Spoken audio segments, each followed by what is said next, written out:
What if the truth was buried in the water? What if the darkness was hiding a terrible secret? One that could change everything you thought you knew about a quiet town. In the remote mountains of central Idaho, nestled between towering peaks and the winding Salmon River, there's a place where everything seems peaceful. The town of Chalice is small, isolated, with a population of fewer than 1,000 souls. But in this place, crime is unheard of. It's a town where neighbors know each other by name, where the biggest concerns are the weather, the fishing, and the odd cattle dispute. But one spring, the peace would shatter, and the quiet river would hold a chilling secret, a mystery that would unearth more than anyone could ever imagine. All started on an afternoon in May, with a phone call that would send the small town of Chalice into a tailspin. Helen Shelton, a quiet, concerned woman in her late 60s, walked into the police station, her face pale, her hands trembling. Her adoptive son, Patrick Shelton, had been missing for over 48 hours.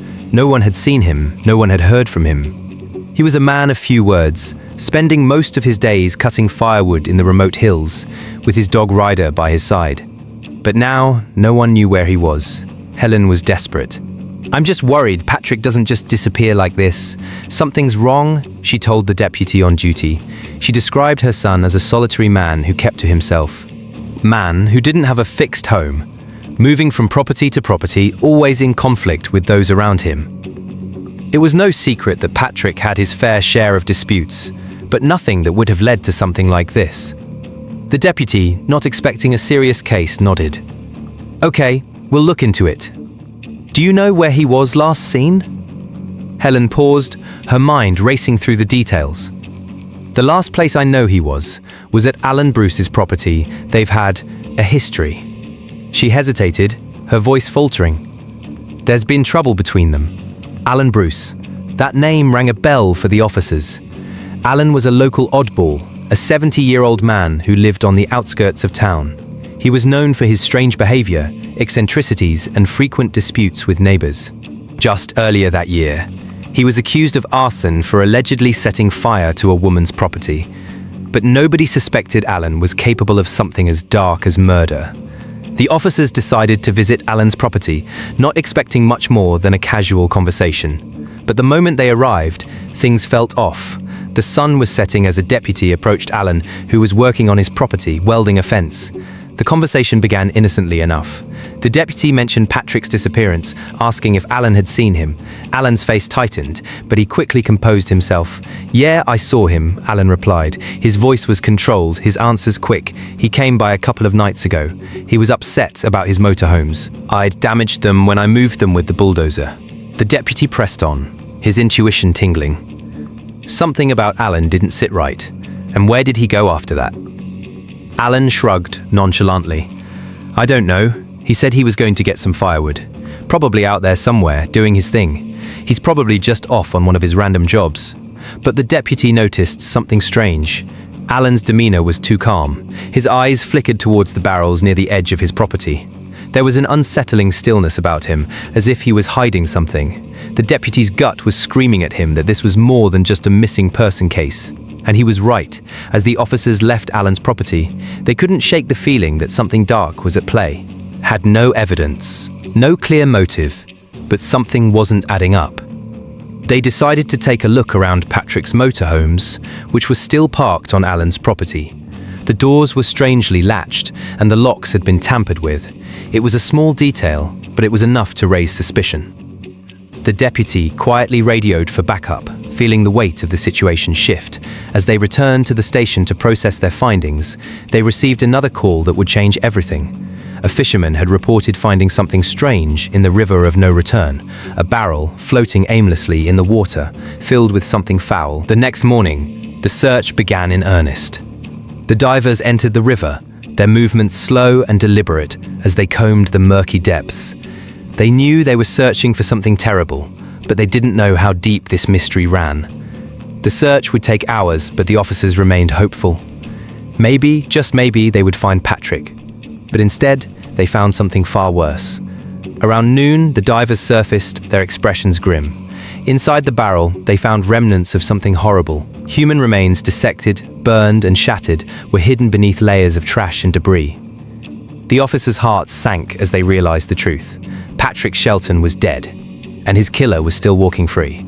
The investigation picked up pace. With the discovery of Patrick's remains, it became clear that this wasn't a simple missing person case. Patrick had been brutally murdered, dismembered, and then dumped in the river, his body parts carefully hidden in the barrels. The forensic team began working around the clock, piecing together the crime, but there was still one crucial question: who had done this? The answer came sooner than expected. As the police continued their investigation, they uncovered a chilling detail. Alan Bruce had been the last person seen with Patrick. The timeline lined up, and all signs pointed directly to Alan. He was the one who had moved Patrick's motorhomes. He was the one who had the most to gain from Patrick's death. But Alan wasn't talking. Then, a twist. In the late hours of the night, as investigators were finalizing their search, Alan made a crucial mistake. He was spotted near the river, under the cover of darkness, dumping more body parts into the water.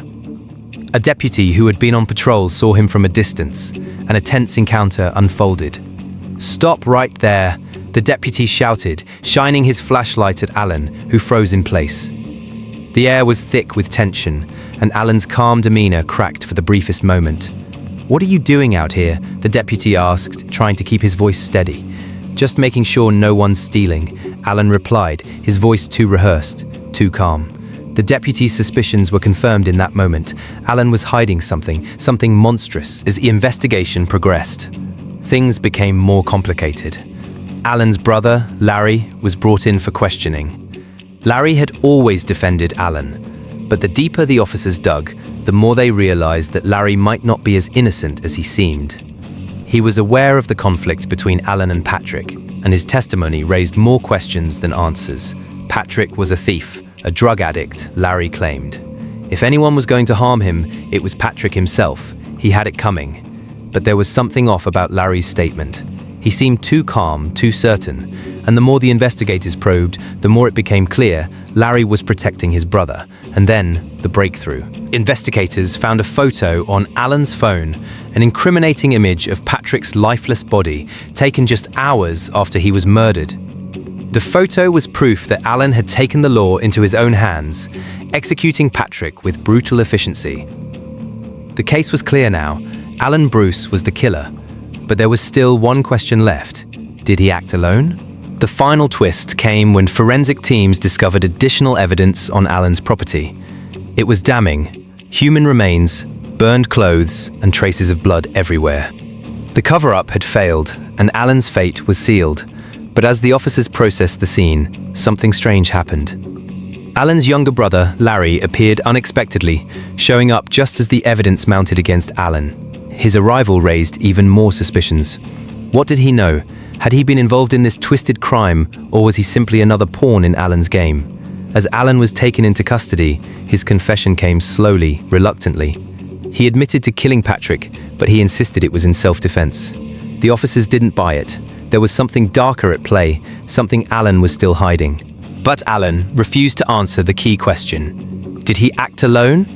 And why had he been so determined to cover up the crime? The story isn't over. Alan's trial is set to begin, but even with all the evidence against him, there are still shadows hanging over this case. The full truth may never come to light. What dark secrets are still buried beneath the surface? Is there someone else involved, or is Alan truly the lone killer? Will justice be served, or will the river of no return swallow the rest of the story whole? Stay tuned. Subscribe, like, and share for more updates. The truth isn't finished yet, and you don't want to miss what happens next.